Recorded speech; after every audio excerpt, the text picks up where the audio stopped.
देश की शान है, हर भारतीयों के दिलों का स्वाभिमान है। यही है गंगा, यही हिमालय, यही है गंगा, यही हिमालय, यही हिंद की जान है। और तीन रंगों में रंगा हुआ ये मेरा हिंदुस्तान महान है, और तीन रंगों में रंगा हुआ ये मेरा हिंदुस्तान महान है।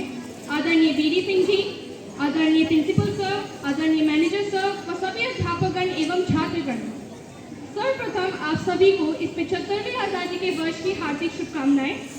और आज हम सभी सीबीएस पब्लिक स्कूल कक्षा 11 के छात्र आपके सामने सपनों के भारत की प्रस्तुति देने जा रहे हैं, जिसमें हम भगत सिंह, राजगुरु व सुखदेव के सपनों से लेकर आज हमारे समाज के उन पहलुओं को उजागर करेंगे जो लोग अक्सर नजरअंदाज कर देते हैं।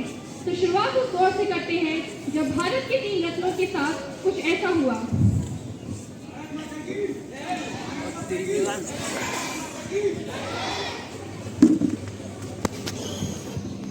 आज कुर्सियों को माफी होने जा रही है। क्या तुम्हारी कोई आखिरी इच्छा है? भगत सिंह, तुम्हारी कोई आखिरी इच्छा है?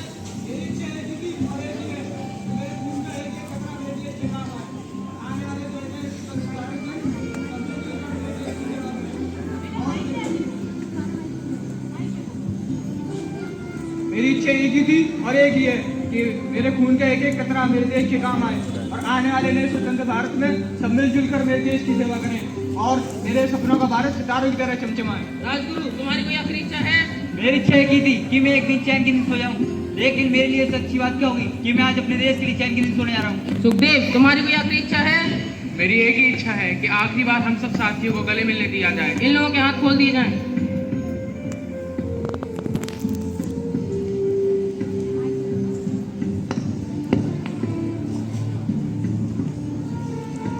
इन लोगों को फांसी का बंधा पहनाया जाए।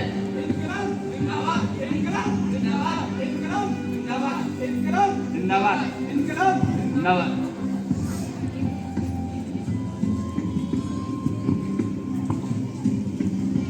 फांसी का बंधा गिराया जाए। आजादी को पूरे 75 वर्ष हो गए हैं, फिर भी क्या हम वास्तव में आजाद हैं? क्या ये है आजादी कि अमीरों ने अपने घर पैसों से भर लिए हैं और गरीब एक एक रोटी के लिए बेसहाय और मोहताज हैं? क्या वो है आजादी जिसमें भारत के 41% लोग खेती बाड़ी पर निर्भर हैं और उसमें से हर साल 11% लोग कर्ज में दबकर आत्महत्या कर लेते हैं? क्या ये है आजादी? आइए इस आजादी को एक बार गरीब किसान के नजरिए से देखते हैं। मेरी तो सारी फसल बर्बाद हो गई भैया, मैं क्या करूं, मैं बर्बाद हो गया। गरीब तो आज भी गरीब है भाई, बस 2 रोटी का मोहताज है। सर को ढकने के लिए त्रिपाल तो नसीब नहीं होती भैया, तो ये कैसी आजादी है ये? जीना तो छोड़ो, मरने की भी आजादी नहीं है। आइए अब एक नजर इस पर डालते हैं कि भारत के राजनेताओं ने हमारे महापुरुषों के सपनों का भारत बनाने में अपनी कितनी भूमिका निभाई है। मुन्ना भैया लगता है जैसी मर्जी वैसा हो, भैया लगा। आइए नेताजी, आइए। अरे हटो भाई, आइए। नमस्कार भाई और बहनों, आप सबको तो पता ही होगा आप सब यहाँ क्यों आए हैं। विधानसभा का चुनाव सिर पर आ चुका है और हमारी पार्टी ने कितने सराहनीय कार्य किए हैं, जैसे कि 24 घंटे बिजली दी है। हमारी सरकार बनने से पहले 4 से या 5 घंटे लाइट आती थी और गांव में तो आती ही नहीं थी। आज 24 घंटे लाइट उपलब्ध है। अरे ये लाइट कैसे चली गई? अरे भाई देखो जाके, कोई नेताजी आए और ऐसा बंदोबस्त किया तुम लोगों ने, जाइए जाके देखिए, जाइए जाके कोई इन्वर्टर चालू करिए। लाइट गई। हमारी सरकार बनने से पहले सड़क की दशा बहुत ही खराब थी और आज विदेशों जैसी सड़कें गांव में बनवा दी है। क्या बहन? जो सुशीला है, सुशीला, हाँ, उसके लड़के का कल एक्सीडेंट हो गया था। हाय, कैसे? जो पुरानी वाली रोड है वहाँ पर। अरे बहन पूछो मत, आए दिन किसी न किसी का एक्सीडेंट वहाँ होता ही रहता है। हाँ, तुम बिल्कुल ठीक कह रही हो। ना जाने सरकार कब जाके सड़क बनवाएगी। और आज सबके लिए सबसे जरूरी स्वास्थ्य और शिक्षा को हम बहुत आगे तक लेकर जा चुके हैं और लेकर जा भी रहे हैं। स्वास्थ्य को तो समझ लिए मुफ्त ही कर दिया है, जैसे गरीब बिना इलाज के आज नहीं मर रहा है। क्यों? क्योंकि स्वास्थ्य और इलाज मुफ्त कर दिया है भाई और बहनों। क्यों और शिक्षा तो मुफ्त कर दी है।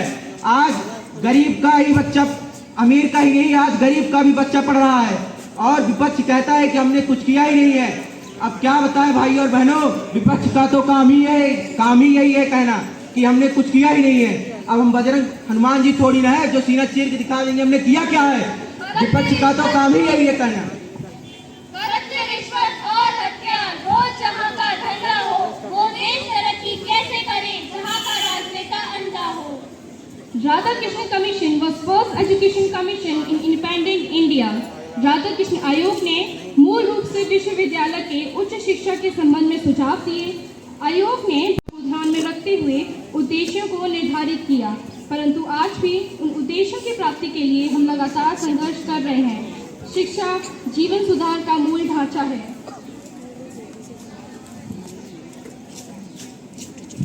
अरे बेटा जल्दी करो, स्कूल के लिए लेट हो रहा है। हाँ माँ, मैंने अपना बैग तैयार कर दिया है। मुझे आपसे एक बात पूछनी थी। माँ, मैं तो डेली स्कूल जाती हूँ, पर दुर्गा स्कूल क्यों नहीं जाती? उसका तो काम है झाड़ू पोछा करना, तुम तो जाओ स्कूल। हाँ माँ, लेकिन मेरी टीचर ने कहा था कि राइट टू एजुकेशन 2009 के अनुसार सभी 6 से 14 साल के बच्चों के लिए एजुकेशन फ्री और कंपलसरी है। बेटा ये बात तो तुमने बिल्कुल ठीक कही। आजादी का ये अभिशाप बच्चा करता बटन साफ। आज भी हमारे समाज में रिश्वत जैसी चीजों के लिए ठिकाना है।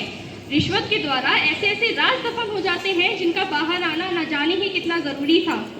रिश्वत से मुर्दे को जिंदा व जिंदे को मुर्दा बनाया जा सकता है। आइए एक नजर इस पर डालें। चले पकड़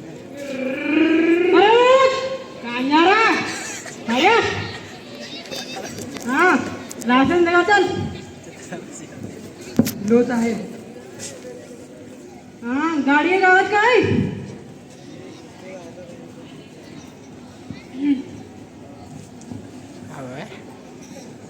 वैसे कोई मिला नहीं क्या? एक्सपायर है। अरे क्या करें साहब, लॉरी चलाने में इतना व्यस्त हो जाते हैं कि लाइसेंस भी नहीं कराने का समय ही नहीं मिलता। ना ना ना, तो वैसे दे रहा हूँ तुम जाके। अरे कागज चाहिए कागज। अरे साहब कुछ ले ला के मामला रफा दफा करो ना। ले ला के रिश्वत दे रहा है तुम्हारा?